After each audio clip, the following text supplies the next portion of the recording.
everybody, how are we today? Hope everybody's getting along fine. I'm Mr. Bob, your neighborhood naturalist from the North Carolina Zoo. Thanks for letting me join you for a little bit today. I'm here with the green growing turtle, my little container pollinator garden, and as you can see, we have some of our first blooms proceeding on with the season, and hopefully I'll have some butterflies and bees out here before too much longer. As a student of natural history, one of the things we sometimes come across are animals who live here that aren't necessarily native to here.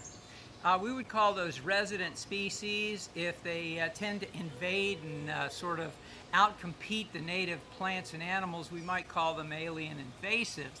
But for now, we're just going to call these residents. And as it happens, we're going to take a look today at two of the resident species that were brought in to the United States or into North America probably about the same time, probably by about the same people. I can't say definitively, and both of these have been quite positive. They have some benefits for people, for animals, all the way around, and I'll talk about those as we get a little bit deeper into it. Before we take a real close look though, let me mention that some of the things we look at from time to time are a little scary. It's great to be able to observe things and not to be frightened of them. Yes, I'm going to talk a little bit more about bees today, so stick around for that. So before we get any further, let's take a look at a plant community and an animal community that have both turned out to be kind of beneficial once they got established here in North America. Come on. So here we are in the backyard, and what you're looking at here is a mixed patch of assorted grass, white and yellow clover. The yellow clover is kind of hard to see. It's very small. Sometimes it's called hop clover. We'll get down a little closer and take a look in just a second. Here in my yard, we often joke about the fact that we don't really have soil. We have sort of dirt and rocks, red clay and rocks. And what's neat about this is this clover helps hold the soil in place. So even though it's not necessarily it's not necessarily a native species, it is resident and it does some pretty cool things. Because the soil is high in mineral content and not real high in nutritional value as far as plants are concerned, one of the great benefits of clover is it happens to be a member of the bean, the pea family. It's a legume. That means it is able to put nitrogen back into the soil. That means nitrogen is a very good fertilizer material. All fertilizers have some of it in the fertilizer content. I don't have to add extra fertilizer to my yard, so it's not going to run off and cause problems out in the waterways. And the grass away from the clover actually grows pretty well. Now, one of the great things about the clover that makes it kind of nice too is it stays green pretty much year round. As I said, I don't have to add fertilizer to my yard, and it does some pretty cool things like that. Years ago, my house was built in the 1950s, and at the time the house was built, you couldn't buy grass seed in the South. Most of it did have a clover addition to it. Mostly for that reason. It would add nutrition to the soil, and plus it would help in really dry conditions. Let's get a little closer, okay? Okay, we're down a little bit closer to the ground now where you can see this a little bit better. This is the white clover blossom right here. And white clover is typically the one that we think of that has the nice 3 leaves. Occasionally we'll find a 4-leaf clover out here in the yard, and that's kind of good luck all the way around. But this itty-bitty little guy right here with the yellow flower, there we go. Let's see if I can get that up a little bit where you can see it better. This is yellow clover or hop clover. So these are just two that are growing here in the backyard. Honeybees are the other non-native species that are quite beneficial.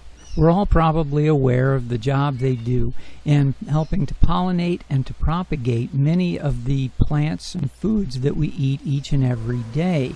That's one of the reasons they were brought to the New World, brought to North America to begin with.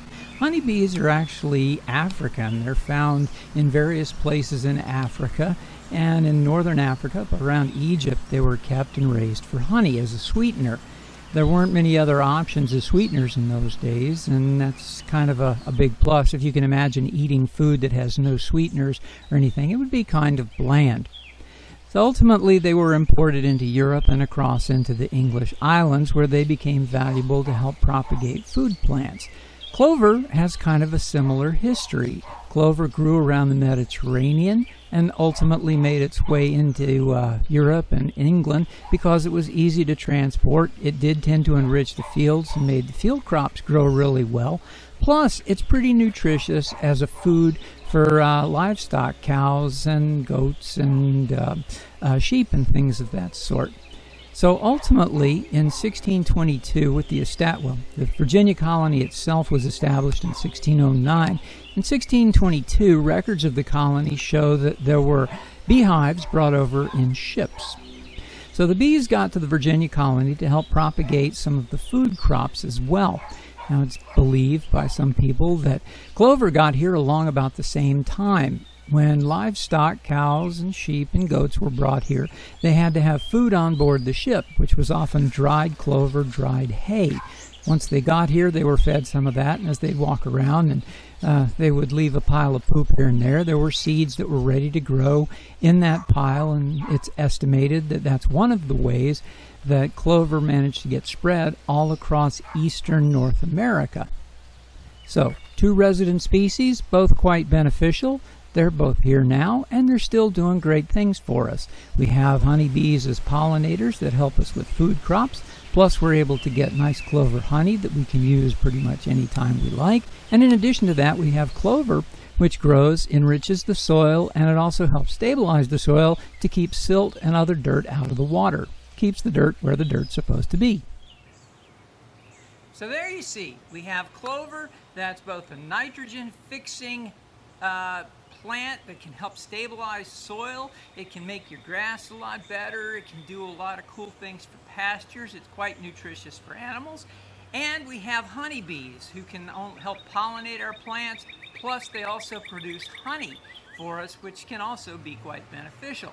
So two non-native species that are now resident species here in the United States that have been both beneficial for people, for animals, and for the land.